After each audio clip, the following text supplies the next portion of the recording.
Cumprimenta a igreja com a paz do Senhor Jesus, amém? Amém. Por favor, abra sua Bíblia em Salmo 34, verso 17. Glória a Deus. Glórias a Deus. Salmo 34, o verso 17. Diz assim a palavra do Senhor. Salmo 34, verso 17. Clamam os justos, e o Senhor os escuta, e os livra de todas as suas tribulações. Amém? Pode tomar o seu lugar em nome de Jesus.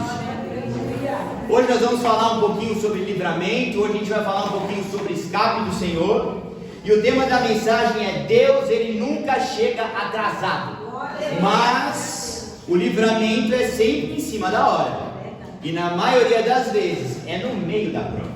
Vou repetir o tema. O tema é: Deus, Ele nunca chega atrasado, mas o livramento ele é sempre em cima da hora, e na maioria dos casos o livramento e o escape chega no meio da prova. Porque muitos de nós, quando a gente vai falar sobre livramento, nossa, o Senhor me deu um livramento, a gente na maioria das vezes associa livramento com algo que não aconteceu.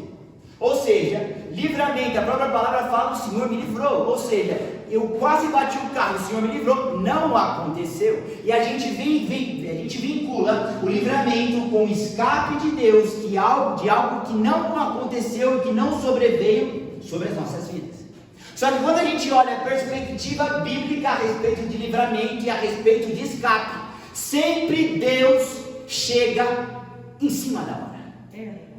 Sempre Deus, na maioria das vezes, dá o livramento não antes da prova chegar, mas depois que a prova chegou. Então o cristão ele fica pedindo: Senhor, me livra da tempestade, Senhor, me livra do caos.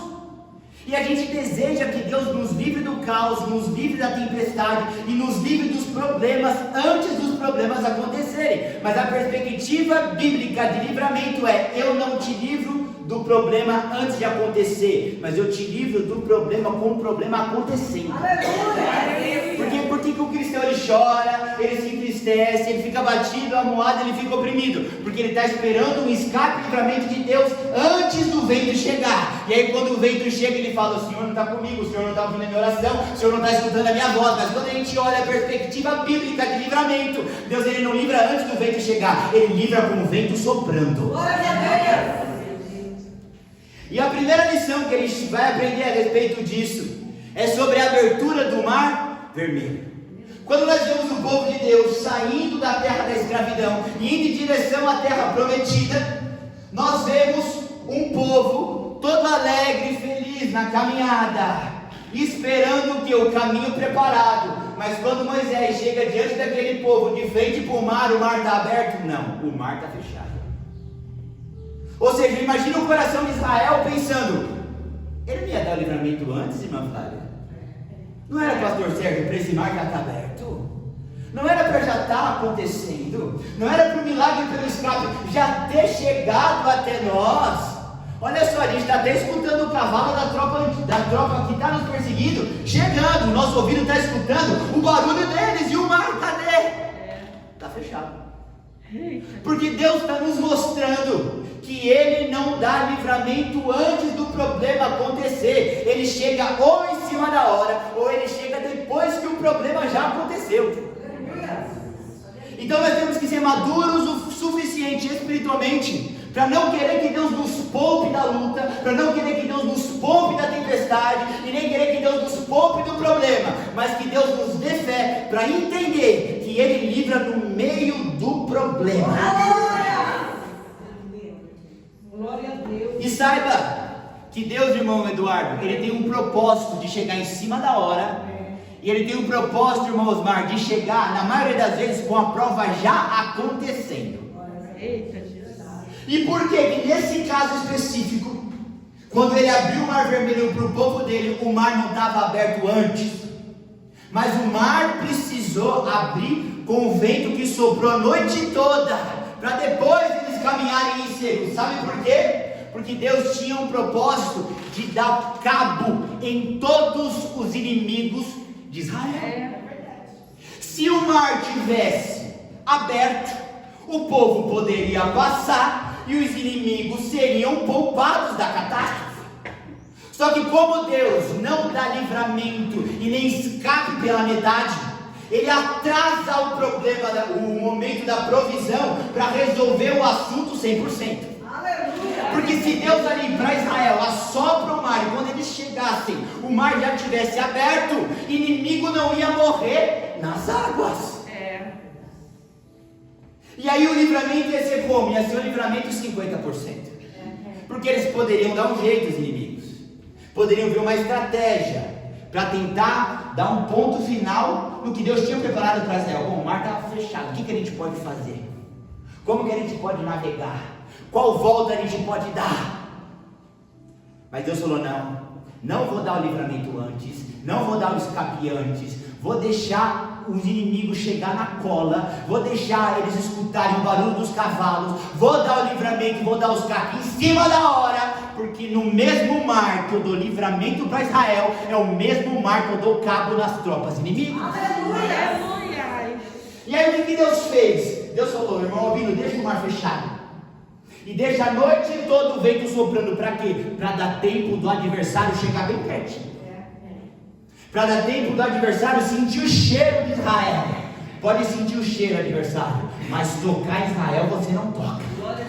Pode sentir o cheiro, adversário de tropa inimiga, mas dar ponto final e cabo Israel você não dá. Aleluia. E aí Deus fez com que ao longo de toda a noite o vento soprasse para que o mar fosse aberto, para dar tempo da tropa inimiga chegar bem próximo. E aí a Bíblia diz que o povo de Israel começou a caminhar em seco naquele mar. Em seco, em seco, em seco. E os inimigos chegaram próximo. E os inimigos começaram como? Também caminhar em seco, em seco, em seco. E eu imagino os inimigos falando, vamos pegar, Malaui, vamos pegar, vamos chegar, vamos alcançar.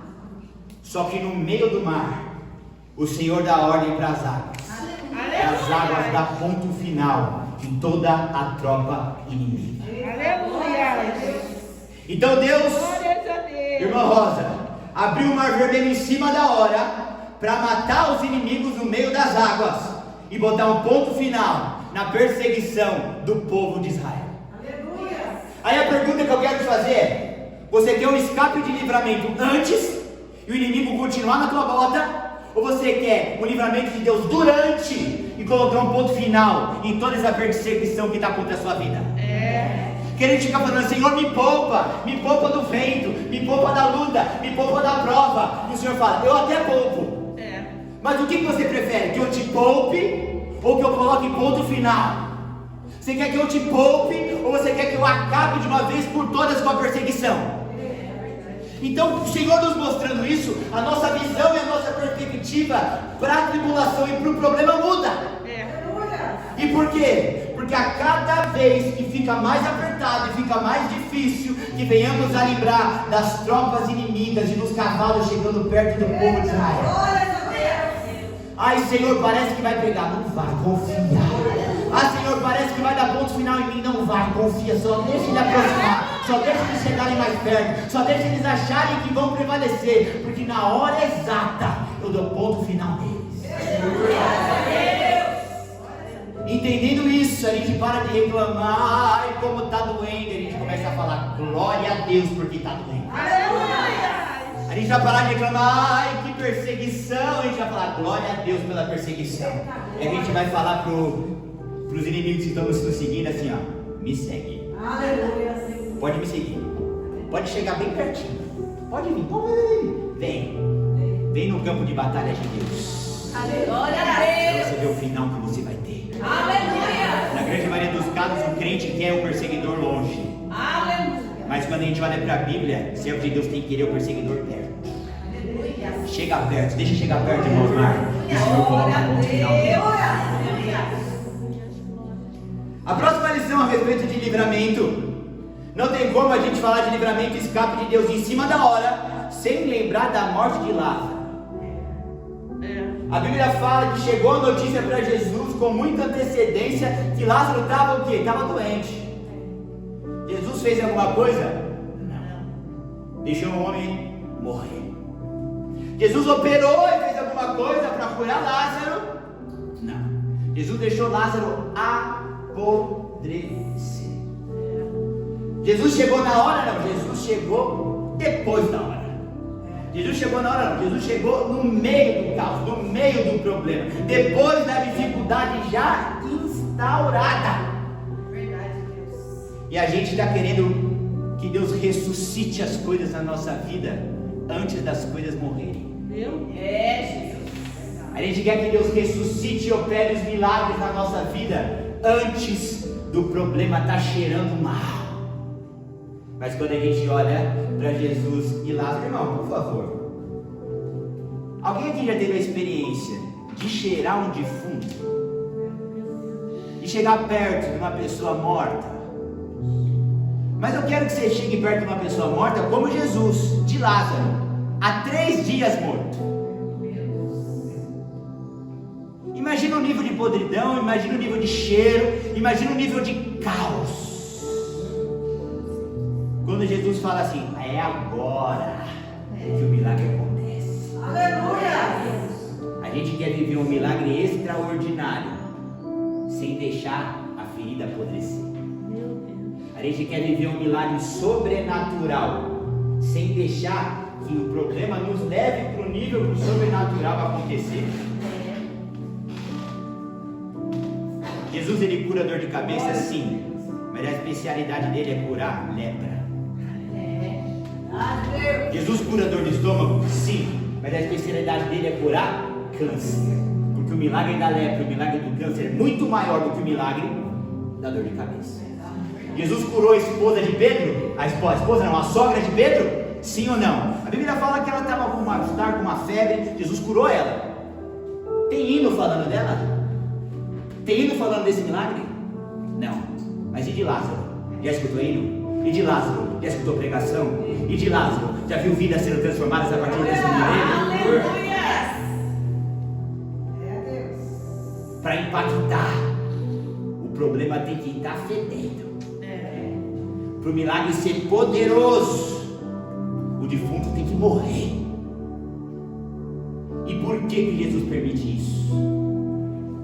Eu te trouxe a resposta. Jesus, ele ressuscitou Lázaro em cima da hora, no meio do caos, para provar que a vida e a morte estão na mão dele. A Bíblia fala que chegou a notícia para Jesus muito antes, só que ele não se apressou para curar aquele homem, porque a vida e a morte estão nas mãos dele. Ele não se apressou, ele não correu, ele não parou tudo que ele estava fazendo para ir lá. E por quê? Porque para ele, ressuscitar um morto é a mesma coisa que dá ânimo para quem está gripado. Por que ele não saiu correndo, gente? Se a gente tiver uma dor de barriga, a gente sai correndo, a gente põe filho no carro, a gente vai pro médico, a gente quer sempre. Por quê? Porque aquilo está me gerando mal, um problema me incomodando. Eu preciso de alguém para resolver. Só que Jesus naquele caso falou assim, irmão Osmar, isso para mim é assim que eu resolvo. Isso para mim é ei homem, vem para fora. Eu não preciso nem pôr a mão nele para curar. Eu não preciso pôr nem a mão nele para salvar. Eu não preciso pôr nem a mão nele. É só uma palavra minha. O defunto retorna à vida. Então ele deixou o problema ficar na última instância para chegar com o livramento, para provar que a vida e a morte estão nas mãos dele. E quando a gente pensa de escape, livramento em cima da hora, como hoje é um dia de Santa Ceia, não tem como a gente deixar passar batido o ladrão da cruz. A Bíblia fala que crucificado ao lado de Jesus tinha um ladrão. Na verdade eram 2. Um ficou tirando sarrinho do rosto de Jesus, da situação de Jesus. Jesus não deu nem resposta para ele. O outro repreendeu o ladrão que estava tirando sarrinho e falou: Senhor, lembra-te de mim quando entrares no teu reino. E Jesus olha para aquele homem e fala assim: ainda hoje estarás comigo no paraíso. Aleluia! Jesus não ganhou aquela alma quando ela era adolescente. Jesus não levou ele para a sinagoga para ensinar a Bíblia. Jesus não batizou ele nas águas. Mas aos 45 do segundo tempo, Jesus falou assim: está salvo. Glórias a Deus! Na última hora, Jesus falou assim: vai estar no meu reino. Ele fez escolinha dominical? Não. Ele botou um terninho para ir para a igreja? Não. Ele primeiro se limpou para depois ser salvo? Não. Ele teve os pecados dele perdoados? Não. Naquela última hora, no arrependimento dele, o Senhor falou: vou salvar essa alma, vou salvar essa vida. E por que Jesus fez isso? Por qual motivo Jesus fez isso? Para mostrar para mim e para você que nunca é tarde para ele para salvar uma alma. Nunca é tarde para ele para salvar uma vida. E aí tem mãe de joelho dobrado, 15, 20 anos, orando por um filho. Mãe, lembra daquele ladrão da cruz. Para Jesus nunca é tarde para salvar uma vida. Existem maridos, existem esposas clamando, pedindo: Senhor, salva ele, Senhor, salva ela. Lembra do ladrão da cruz. Nunca é tarde para o Senhor salvar uma vida. Só que a gente quer encaixar Deus na nossa realidade. Ei, crente, não é assim que funciona. É o crente que tem que se encaixar na realidade de Deus. Por que aquele homem não passou pela escola dominical, não foi batizado pelo pastor Sérgio, não estava aqui nesse culto ouvindo a palavra? Por que Jesus deixou naquele último instante para salvar? Para mostrar: eu sou capaz de salvar independente do passado. Eu sou capaz para salvar independente do que já fez. Eu sou capaz para salvar independente de qual sentença já recebeu. Eu sou capaz para salvar a tua família. Eu sou capaz de salvar o teu amigo. Eu sou capaz de salvar a tua casa, independente de quanto tempo você tem orado. Essa pessoa ainda não veio para a igreja. Glórias a Deus!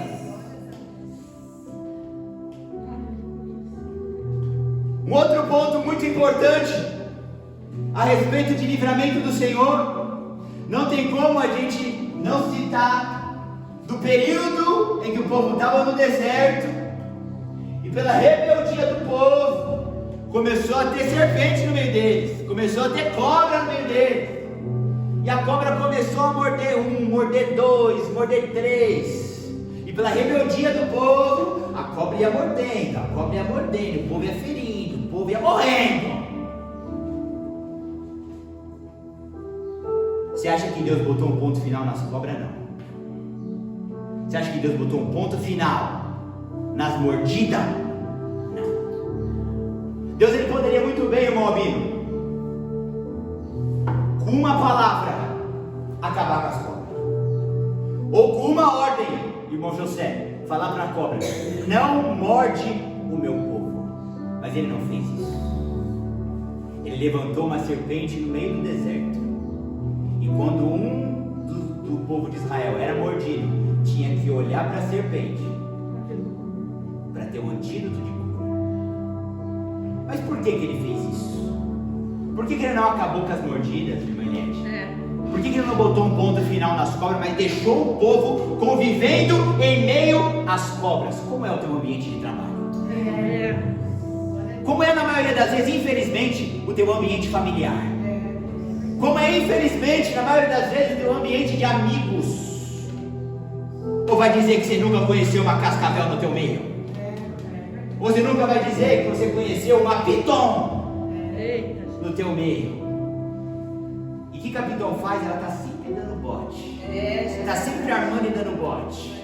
Ou você não conhece um parente, um amigo, alguém do teu ambiente de trabalho que está sempre preparado para dar o bote? Quem aqui nunca recebeu uma mordidinha venenosa? Meu Deus! Uma palavrinha venenosa, uma indiretinha venenosa, que você sente o veneno pegar, você fala: Jesus amado, está amarrado e está repreendido. Desde a antiguidade, irmão José, Deus sempre deixou as cobras no meio deles. Então não pense que agora ele vai tirar as cobras do nosso meio. Mas a diferença que fez o povo de Israel e que faz na nossa vida é que com ele a gente tem um antídoto para o veneno da cobra. Quanto tempo a gente não passou num ambiente de trabalho sem antídoto para a doença? Quanto a gente não passou num ambiente familiar sem antídoto para as picadas? Se você se converteu e tinha uma vida no teu trabalho antes de converter, e hoje, qual que é a diferença da mordida que você levava no passado e da mordida que você leva hoje? Aleluia. Continua doendo? Continua. Continua ardendo? Continua. Mas antes te matava, hoje só faz você passar um pouquinho mal. Aleluia. Na família, na amizade, no dia a dia. Como era quando você levava uma picada antes, um veneninho antes. Você ficava trancada 3 dias no quarto, não tinha força para comer, não tinha força para levantar. Hoje, male, irmã Kelly, dá uma febrezinha, toma de pirona, levanta e vai, porque o antídoto está no Senhor. Então ele não tira a cobra, ele deixa a cobra, ele não fala para a cobra parar de morder, mas deixa a cobra mordendo, para provar que mesmo com a serpente nos atacando, ele é o nosso antídoto.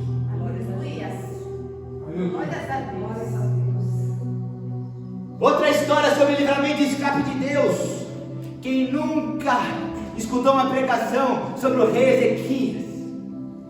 Aquele homem que estava a ponto de ser morto, a ponto de morrer. A Bíblia fala, irmão José, que ele estava tão doente que Deus mandou o profeta na casa dele falar: põe a tua casa em ordem, porque dessa doença você vai morrer. Aí a Bíblia fala que ele dobra o joelho, levanta o rosto para a parede e fala: Senhor, se lembra que eu te servi. Senhor, se lembra que eu fui fiel ao Senhor. Senhor, se lembra que eu fui um homem íntegro diante da tua presença. Ele está orando e o profeta está indo embora. Ele está orando e o profeta está virando as costas. E Deus fala assim, ó: volta. Aleluia. Deus pega o profeta e fala assim: manda falar para aquele homem que eu estou acrescentando mais 15 anos de vida para ele. Aleluia. Deus ouviu a oração dele, sim ou não? Sim. Não poderia ter escutado antes? Você acha que era a primeira vez que ele estava orando pela cura? Você acha que a notícia, antes de chegar da boca de outra pessoa, você não sente no teu membro que você vai embora? Foi a primeira vez que ele orou? Não. Foi a primeira vez que ele pediu? Aqui está o porquê que a gente ora tanto, pede tanto e Deus não responde. Aqui está a resposta, porque na maioria das vezes a gente clama, a gente pede e fala: Deus cura, Deus salva, Deus liberta. E Deus fala para mim e para você, assim como falou para Ezequias: eu saro, eu curo, eu liberto, mas não é no seu tempo, é no meu. Aleluia. Não é do jeito que você quer, é do jeito que eu quero. Não é da forma que você pensa, é da forma que eu penso. Ah, se essa palavra tivesse acesa no nosso coração. Ah, se a gente escondesse isso e entendesse que não é do nosso jeito, não é da nossa forma, não é da nossa maneira, mas é do jeito dele, da forma dele, da maneira dele. Ah, se a gente desse um zoom e visse que a gente não passa de uma formiga perto do tamanho dele, para querer exigir alguma coisa, para querer. Ele nunca nega livramento para crente fiel. O que a gente tem que entender é que o livramento não chega na hora que eu quero. Ele não falou para Ezequias: escutei a oração e não vou fazer nada. Não. Escutei a oração, vi o teu clamor e te acrescento mais 15 anos de vida, mas é do meu jeito, Ezequias. É da minha forma, Ezequias, e não é do teu jeito, e não é da tua forma. Aleluia. E por que Deus deixou a situação desse homem chegar na última instância? Por que Deus deixou a situação desse homem chegar num estado onde não tinha mais volta? Para provar que a última palavra de morte é dele, mas a última palavra de vida também é. Porque ele não recebeu a palavra de morte do médico, ele não recebeu a palavra de morte de ninguém. A palavra fala que ele pegou o profeta, o Senhor, e falou: fala para ele colocar a casa em ordem, porque ele vai morrer. Ou seja, a última palavra decretando o fim daquele homem foi de Deus. Mas a última palavra levantando aquele homem do leito e colocando ele de pé com longevidade também foi de Deus. Ezequias, de lição para mim e para você, que a última palavra, seja para o bem ou seja para o mal, não vem do homem, não vem do juiz, não vem do advogado, não vem do médico, mas vem do Senhor.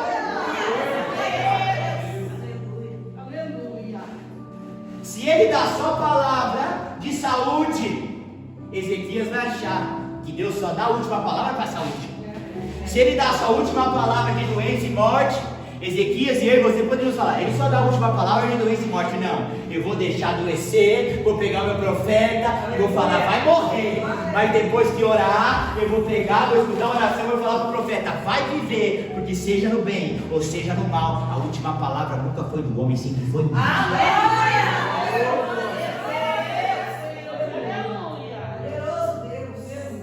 Outra história sobre escape e livramento de Deus. Se você sair daqui cabisbaixo, pelo amor de Deus, vai no médico. A Bíblia fala sobre Sadraque, Mesaque e Abednego. Aí a Bíblia fala que eles estavam como no relacionamento deles com Deus espiritual? Ardendo. Aleluia. Sadraque, Mesaque e Abednego, eles tinham uma fé, um relacionamento e uma intimidade com Deus tão acesa que eles falaram assim, rei, pode jogar na fornalha. Aleluia. Se Deus der livramento, Ele é Deus, e se Ele não der, Ele é Deus. Aleluia. Glória a Deus. Você acha que um crente que não ora, que não jejua e que não lê a Bíblia tem essa fé? Então você imagina o nível de relacionamento e intimidade que aqueles três tinham. É ou não é verdade? Meu Deus. Aí chegou um decreto, tem que se prostrar diante da estátua do rei, senão vai receber as consequências. Pode dar a consequência que você quiser. Se dobrar somente perante o nosso Senhor. Aleluia. E a Bíblia fala que o rei pega, aquece a fornalha 10 vezes mais. A gente já conhece essa história. As pessoas que acenderam a fornalha morreram queimadas. O testemunho, quando a gente cava, só fica mais lindo, irmã Kelly. Não é que a fornalha estava quente, ela estava tão quente, pastor, que quem aqueceu morreu queimado, e os homens lá dentro não. Aleluia. Aí a Bíblia fala que jogou os 3 lá dentro, e já estava encomendando o que? O funeral? Não, porque não tem funeral, não tem corpo. Ia sobrar o que ali? Não sobrar nada. Aí o rei está lá tranquilão, daqui a pouco ele quase cai da cadeira do trono, e fala assim, gente, ó, eu acho que a gente cometeu um erro. Meu Deus, aleluia. Porque a gente condenou 3, Bernardo, e lá dentro tem 4. Aleluia. E tem mais. Irmã Viviane, o 4º homem, ele é semelhante ao filho do homem. Ou seja, não é dessa terra de onde. Aí eles também falam assim, eu acho que vocês erraram ainda mais. Será que vocês não ouviram a ordem do rei? Eu mandei jogar os 3 acorrentados. E eles estão caminhando livre de um lado para o outro. Deus poderia ter dado escape antes da fornalha? Claro. Mas que testemunha mais linda, irmã Cleane. Um testemunho de livramento antes de pegar fogo, ou livramento, um escape de um livramento de Deus andando no meio do fogo e você nos queima. Aleluia. E por que Deus permitiu isso? Por que Deus fez dessa maneira? Presta muita atenção nisso. Para provar que não existe fogo contrário capaz de queimar quem já está ardendo pelo Senhor. Aleluia. Glória a Deus. No nosso dia a dia tem muito fogo contrário querendo nos arder. Aleluia. No nosso cotidiano tem muito fogo contrário querendo nos queimar e querendo dar cabo na nossa vida. Mas olha aqui para mim. O Senhor acabou de me mostrar algo. Eu assisti um filme uma vez, que era um filme, pastor, sobre bombeiro. Sabe como funciona para você interromper uma queimada com fogo?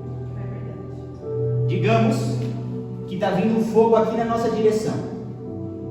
Se a gente só deixa as folhas no chão, o fogo vem, ele vem queimando as folhas e ele nos consome e ele nos mata. Só que se a gente faz uma linha contrária de fogo, a hora que o fogo chega no fogo, ele para. É exatamente isso, de forma prática, que aconteceu na vida de Sadraque, Mesaque e Abednego. Eles não eram cristãos comuns, eles eram cristãos em chamas.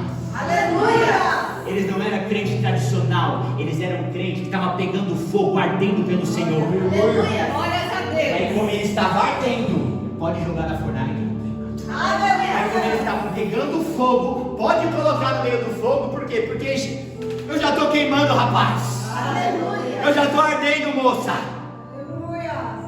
Ou seja, quando estamos queimando, ardendo pelo Senhor, com uma vida no altar de comunhão, de intimidade, de oração, de busca, de jejum, de leitura da palavra, a gente está em chama pelo Senhor. Aí o diabo pode acender o fogo que ele quiser, não vai arder e não vai queimar.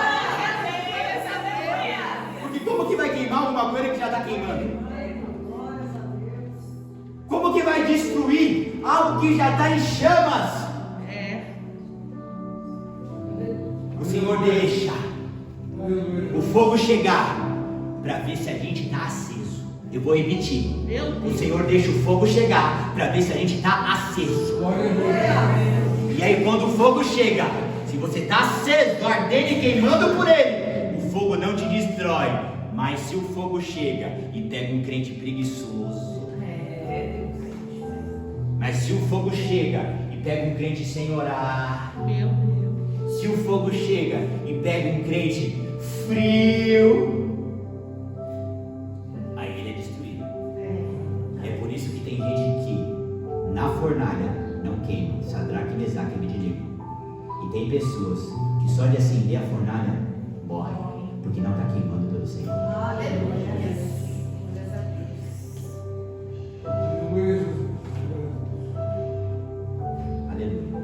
Aleluia!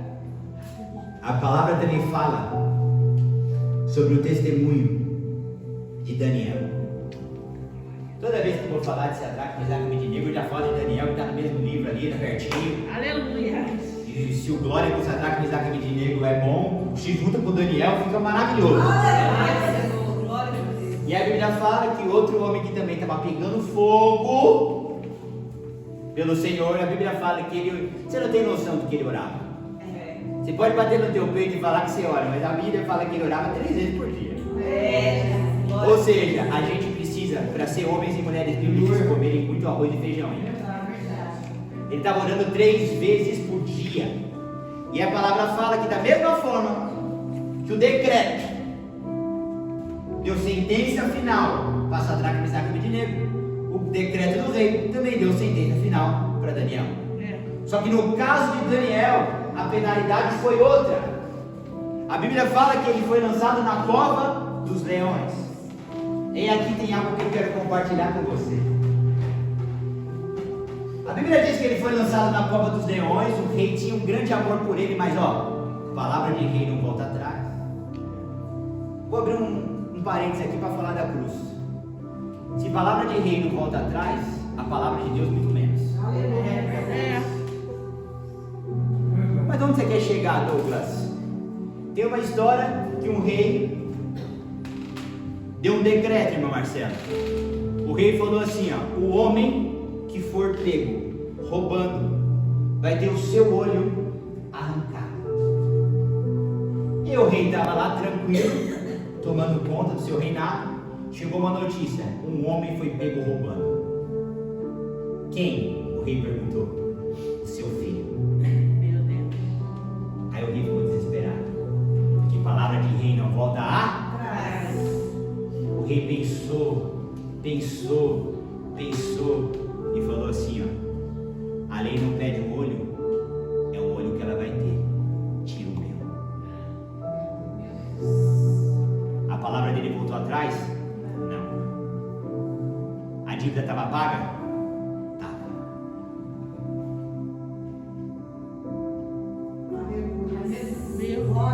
Jesus Cristo. O salário do pecado é a morte. É morte, vai ser pago. Só que ao invés de ser ele, ao invés de ser ela, ao invés de ser a Tamara, é Jesus. Ao invés de ser José, é Jesus. Ao invés de ser Eduardo, é Jesus. Voltando para o texto. Abre reino, volta atrás.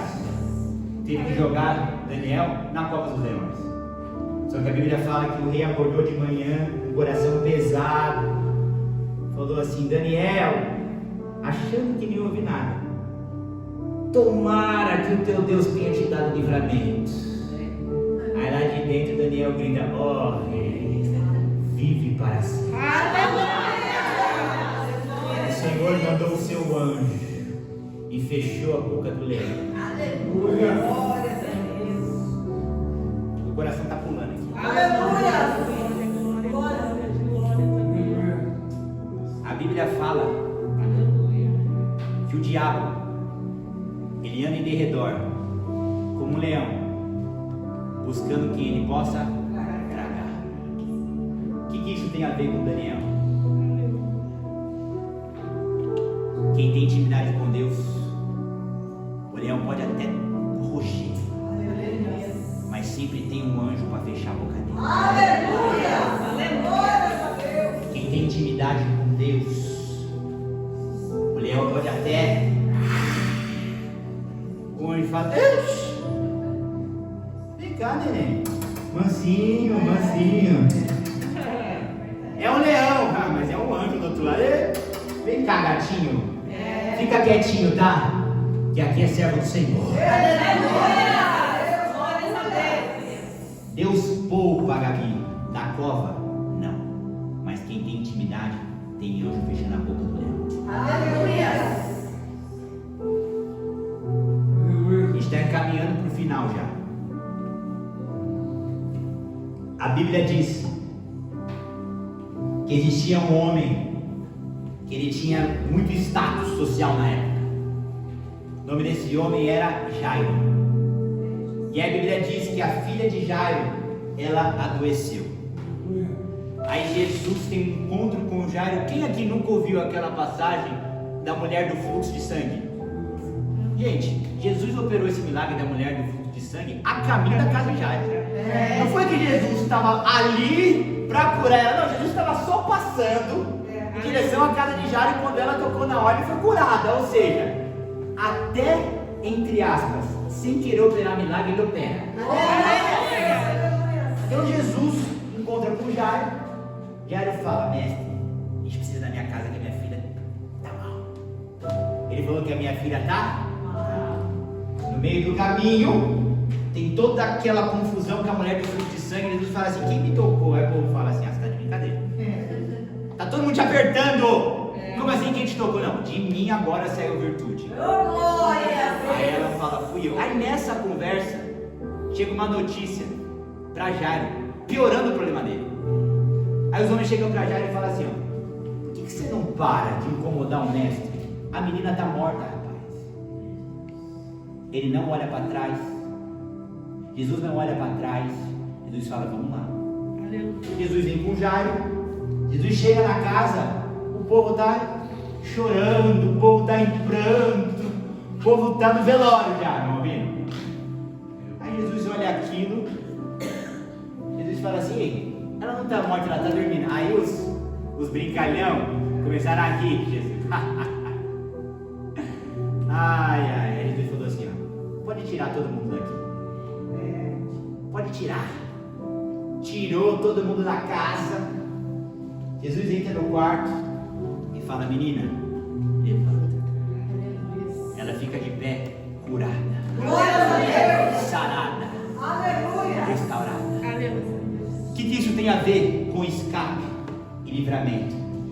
Como estava aquela casa antes de Jesus chegar? Choro, pranto e luto. Como ficou aquela casa depois que Jesus chegou? Alegria, gozo e festa. Jesus deixou aquela menina morrer para provar que quando ele entra na história, ele transforma tristeza em alegria. Quando ele entra na história, ele transforma luto em festa.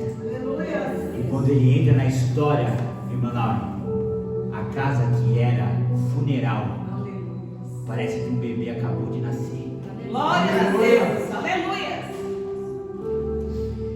Quem aqui não lembra de Atos 2, quando o Espírito Santo desceu naquela casa e batizou aquele povo? O Espírito Santo batizou aqueles homens, mas por que eles foram batizados em cima da hora? Por que eles foram batizados depois de muito tempo? Eles receberam a promessa? Sim. Eles viveram aquilo que Jesus tinha prometido a eles que viveriam? Sim. Mas não no tempo deles, não da forma deles. Você imagina, gente, Jesus ele acabou de ressuscitar, aparecer, a gente vê ele indo para o céu, acendendo as nuvens. Aleluia. Ele fala, ide por todo mundo, pregar o evangelho a toda a criatura. Eu imagino que aqueles homens estavam cuspindo gafanhoto. Cadê o povo para pregar? Cadê? Aí Jesus fala, calma. Ficai em Jerusalém, até que do alto vocês sejam revestidos de poder. Imagina a ansiedade. Quem aqui é ansioso? Eu sou ansioso. A gente tem várias crianças e adolescentes aqui no nosso meio. Se falar para a criança, amanhã nós vamos no parque, ele vai fazer a mala, ele vai falar, vamos comprar o lanche, ele vai, já chegou. Eu falava para minha mãe, olha só que lindo, uma declaração de amor filho para mãe agora. Eu falava para ela assim, mãe, às vezes eu durmo antes de você chegar em casa, para passar o tempo mais rápido para te ver.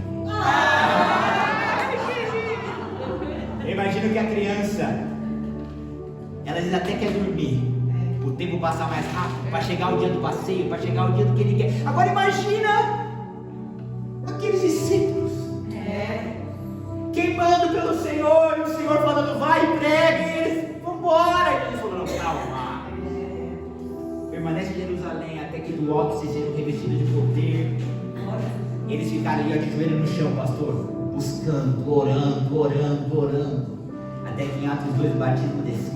Aleluia. Qual a lição desse texto? O Senhor não batizou logo de cara, mas Ele deixou, mesmo na ansiedade deles, eles ali perseverarem, para provar para a gente que quem persevera em oração sempre alcança a promessa. Não fala que eles ficaram cortando bolo, não fala que eles ficaram na praça, fala que eles ficaram perseverando em oração. Porque quem persevera em oração sempre recebe a promessa do Senhor. Eu não sei o que Deus te prometeu, eu sei o que Ele me prometeu, e a minha promessa eu estou com o joelho perseverando nela, e eu te aconselho a fazer o mesmo. Jesus prometeu o Espírito Santo, sim ou não? Sim. Desceu ou não desceu? Desceu, mas para acontecer, perseverar em oração. O que o Senhor te prometeu vai acontecer? Vai! Mas você precisa perseverar em oração. Aleluia. Glória a Deus. Último exemplo, e a gente encerra essa mensagem. Jó. Se nós olharmos para a história de Jó, Deus curou Jó e restaurou a sorte de Jó, não em cima da hora, quem dera fosse em cima da hora. Aí foi quase no final da luta, quase no final da prova. Jó no primeiro, segundo capítulo ali, ele começa a sofrer, e ele só vai ter o escape e livramento no capítulo 42. Ou seja, olha a jornada de sofrimento, de luta e de prova daquele homem. Verdade. Só que a Bíblia fala aqui em Jó no capítulo 42, o Senhor tem piedade de Jó. A Bíblia fala aqui no capítulo 42, o Senhor tem misericórdia de Jó. Aleluia. Quantos capítulos sofrendo? Em torno dos 40. Oh, meu Deus. Quando isso representa em tempo, eu acho que um bocado. Mas o Senhor chegou. E a Bíblia fala que o último estado de Jó foi melhor que o primeiro. Glórias a Deus. Aleluia. Por que Deus não curou antes? Por que Deus não deu escape antes e não deu livramento antes? Para provar que não importa quanto tempo o sofrimento dure, não importa o quão profundo esteja a ferida, se Ele decidir mudar a sua história, o seu último estado é melhor que o primeiro. Aleluia. Então a gente tem que olhar para a história de Jó e aprender. Não importa quanto tempo a minha luta passe, não importa quanto tempo o meu pranto dure, não importa o quão profunda estejam as minhas feridas, porque ele se coçava com caco de telha, cheirava mal. Mas a Bíblia fala que ele nunca abandonou a oração. Aleluia. A esposa dele, ai, que mulher maravilhosa, era uma cobra na vida daquele homem. O homem no estado que estava, amaldiçoa esse seu Deus e morre. Olha como ela era sábia, né? Olha como ele edificava o lar dela, né? Muito longe da mulher de Provérbios. Só que ele não ouviu a esposa, ele não ouviu o diabo, ele não ouviu a doença, ele ficou em oração. O coração daquele homem estava tão voltado para o Senhor que ele não estava de joelho dobrado e falando: Senhor, me cura, me salva, tira essa doença de mim. Não, a Bíblia fala no capítulo 42 que Deus mudou a história de Jó enquanto Jó orava pelos seus amigos. Amigos esses que na maioria das vezes falam assim: esse homem pecou.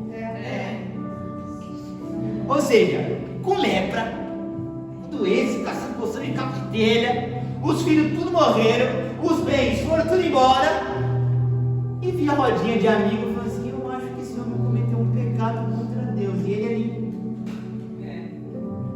puro diante do Senhor. Só que quando que Deus mudou a história dele? Quando ele estava orando por aqueles que estavam caluniando ele. Quando Deus que deu para ele o dobro de tudo quanto ele tinha antes. Quando ele estava orando para quem estava perseguindo ele. O seu inimigo se levantando contra você, quando você dobra o seu joelho e ora por ele, isso é uma oportunidade de chamar a atenção de Deus. Você não tem ideia. Glórias a Deus. Quando você é perseguido e você ora para Deus ajudar o seu perseguidor, é como se jogasse gasolina na sua oração. Aleluia. Ela chama a atenção do Senhor. Não importa quanto tempo o sofrimento dure, nem quão profunda seja a ferida. Se Deus decide mudar a sua história, tudo se faz novo. Aleluia. Ser crente é fácil, não é? Mas vale a pena. Glórias a Deus. Ser crente é fácil. Não, a Bíblia fala que o caminho é estreito e apertado, mas é o único que conduz a vida. Aleluia. E depois de uma palavra como essa, a gente pode se alegrar, sabe por quê? Porque ainda que tenha luta, prova e dificuldade, tem livramento e escala. Agradeço a oportunidade de nome de Jesus. Contribua com esta obra, por favor, deixe seu like e inscreva-se em nosso canal. Obrigado.